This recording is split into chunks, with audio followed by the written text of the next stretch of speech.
Asthma action plans are made with your asthma team, either at the GP surgery or at the hospital. They tell you which medications you need to take each day to stay well. They also let you know what to do if you are feeling less well with your asthma, including coughing, wheezing, waking at night, feeling breathless, or have an emergency. It is important you feel able to understand your own asthma action plan. If you have difficulty in understanding it or reading the text, let your team know so the information can be given in a different way.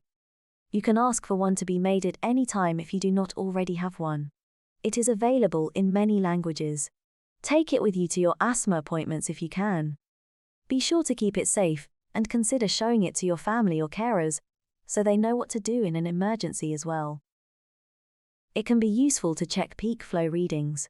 Peak flow scores can change depending on factors such as age, gender, and height. The peak flow score is often slightly lower in the morning. It is useful to check readings when you are getting better from an asthma attack, or if your medication has been changed. It may also help find what your triggers are. For instance, if there is a high pollen count and you are allergic to pollen, you may find your peak flow drops.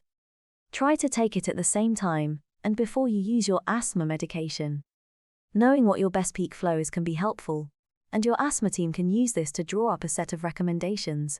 If your peak flow drops, you will need to follow the steps in your action plan and seek help, either by calling your GP surgery or 111 out of hours. Sometimes your symptoms may flare up despite your peak flow being normal, and if you are worried at all, despite your peak flows being normal, it is okay to ask for help. In certain circumstances, such as during an asthma attack, it may not be possible to do your peak flow because of breathlessness. If your reliever inhaler does not help your symptoms during an attack, you may need to call 999. Please watch one of our videos on taking a peak flow reading for further support.